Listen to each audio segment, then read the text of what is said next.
নমস্কার, আমি ডাক্তার দাস বলছি। আজকের টপিকস হচ্ছে ডায়াবেটিক আর কিডনি রোগীদের শীতকালে কিভাবে যত্ন নিতে হবে।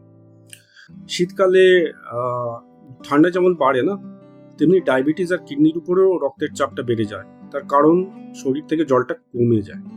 এই ওঠানামার কারণেই কি হয়, তাতে সুগারের যে লেভেলটা অনিয়ন্ত্রণ হয়ে পড়ে।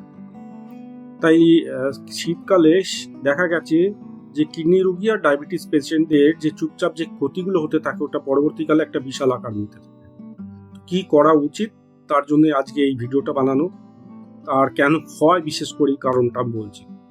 সবার প্রথমে কি হয়, যে শীতকাল এলেই লোক জল কম খেতে থাকে। এতে কি হয়, রক্ত ঘন হতে শুরু করে।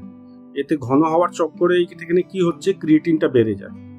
শীতে শরীরে এই জন্য শীতকালে যেদের এইসব যে লোকদের আছে, এইসব মানুষদের শীতে আস্তে আস্তে এদের নার্ভের যে সিগন্যাল আছে না, এগুলো কমতে শুরু করে।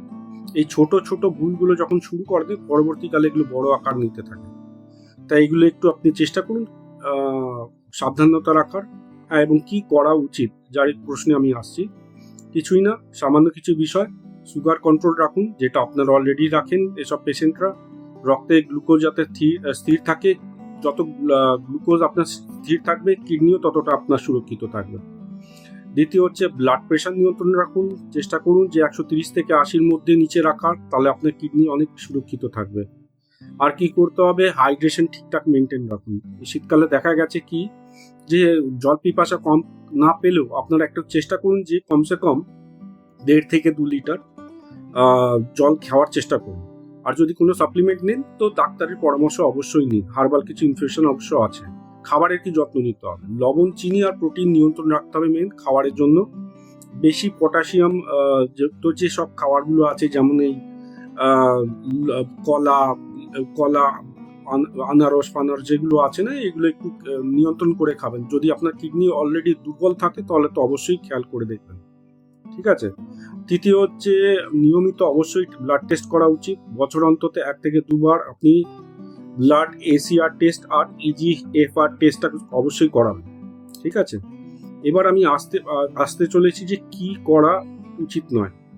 অবশ্যই আপনি ধূমপান, স্মোকিং আর পেন কিলার এড়িয়ে চলুন, কারণ এগুলো কিডনির যে ফিল্টারেশন না, ধীরে ধীরে একদম খারাপ করে দেবে। আর মার্কেটে আজকাল বহু সাপ্লিমেন্ট বেরিয়েছে যে কিডনি ক্লিনজিং করে, এগুলোর থেকে একদম ভরসা করবেন না, এগুলোর থেকে এড়িয়ে চলার চেষ্টা করুন। কিডনি দুর্বল থাকলে আপনারা নিজের থেকে, আপনি যদি জানেন যে আপনার কিডনি অলরেডি দুর্বল আছে, তো বেশি জল খাবেন না, ডাক্তার অবশ্যই পরামর্শ করবেন। হ্যাঁ, এখানে আসছে প্রোটিনের কথা। এখানে অনেকে কেউ করে কি, প্রোটিন শেক, কেক হোয়াইট, এগুলো আজকাল সাপ্লিমেন্ট পাওয়া যায়, এগুলো নিতে থাকে।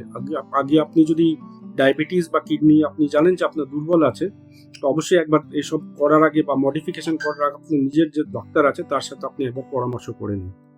তো শেষে আমি এই বলতে চাইছি, একটু সতর্কতা থাকলেই আপনারা আরামসে নিজেদের এই কিডনি প্রবলেম বা এই ডায়াবেটিস প্রবলেম আপনি নিয়ন্ত্রণ করে রাখতে পারবেন।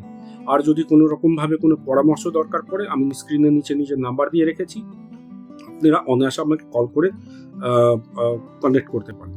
Thank you. আবার দেখা হবে নেক্সট ভিডিওতে।